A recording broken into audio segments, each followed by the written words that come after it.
अस्सलामु अलैकुम रहमतुल्लाहि व बरकातुहू। लो जी दोस्तों, इस वक्त अनमोल फीड्स मिल तो तुहाडे नाल मुखातिब हाँ जी। माशाअल्लाह 3 जवान ने तैयार कर लिया ने, चौथी भी अज कल पैक हो जाएगी इंशाअल्लाह। तो ये जनाब इत्थे खल भी तैयार होया करेगी बनोले की, बनोले का तेल भी, तो अनमोल फीड्स भी। फीड्स दे विच जिहड़ा है वो खल बनौला, फैटनिंग वाली फीड, मिल्किंग वाली, काफ स्टार्टर वंडा, ये सारिया चीज़ां जनाब पुछ रहे सो। तेल जिहड़ा है इहदा तेल वैसे कुकिंग आयल के तौर पर भी इस्तेमाल होंदा है, घ्यो बनाते हैं लोग। इत्थों तेल जिहड़ा ना फैक्ट्रियां मुल लैंदियां ने, तेल सेल होया करेगा। इहदा जिहड़ा खल बनौला है वो प्योर आपां देनी है, विच गोखड़ी शोखड़ी ये वो इवें दियां चीज़ां कतई तौर पर इस्तेमाल नहीं करनियां। साफ सुथरा आइटम देंगे इंशाअल्लाह। मार्केट के रेट नूं नहीं फॉलो करना, असी फॉलो करना है अपनी प्रोडक्ट नूं। अगर साडी प्रोडक्ट का म्यार अच्छा है तो असी उहदे हिसाब नाल उहदी वैल्यू सैट करके तो वो मार्केट रेट उहदा देंगे। तो इस तरह ही साडे जिहड़े वंडे होणगे, काफ स्टार्टर हो गया, फैटनिंग फीड हो गई, मिल्किंग फीड हो गई। उस तो अलावा असी बिल्कुल देसी प्योर देसी जिहड़ी जिनास ने उस ते मुश्तमल भी फीड आवाम नूं देंगे, जिहदे नाल जानवरां दे थणां दे मसाइल, जानवरां दे प्रैगनेंट ना होने वाले मसाइल या जेर ना सुट्टण वाले मसाइल, ये सारे मसाइल इंशाअल्लाह उहदे विच अल्लाह ने मेहरबानी की ते इस तरह कोई मसला पैदा नहीं होएगा इंशाअल्लाह।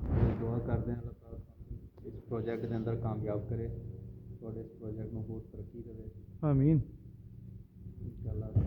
तो ये भी जनाब वो जिस तरह सारे दूसरे प्रोजेक्ट चल रहे हैं, ये भी उमें मुश्तरका प्रोजेक्ट है। इधर आओ ज़रा, उधरों जरा ना नहीं इधर रोशनी पैंदी है तो तुसी नहीं नज़र दे।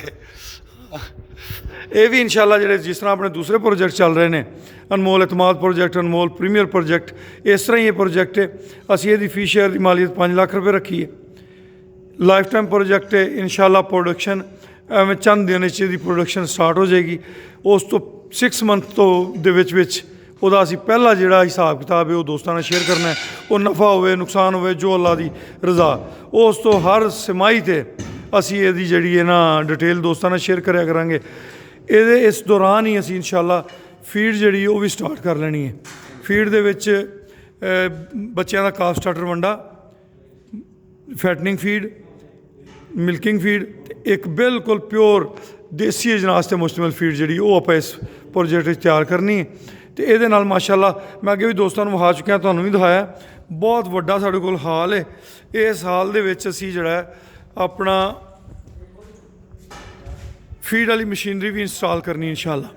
तो जिहड़े भी दोस्त साडे नाल शामिल होना चाहते हैं वो 10 नवंबर तक कोशिश करन अपनी अमाउंट्स जिहड़ियां ने वो साडे नाल राबता कर लैण ते ट्रांसफर कर देण, ताकि इस प्रोजेक्ट नूं बाज़ाब्ता तौर पर असीं स्टार्ट कर सकीए।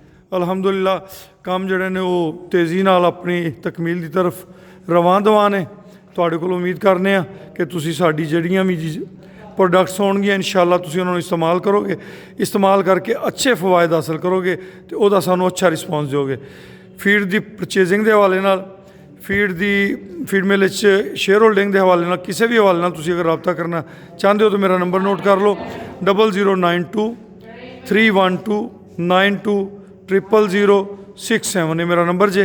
तो इस नंबर पर तुसीं मेरे नाल रबता कर सकते हो। अनमोल फीड मिल दे विच अगर शामिल होना चाहते हो तो इस 10 नवंबर तक तुसीं साडे नाल रबता करके साडे नाल शामिल हो सकते हो।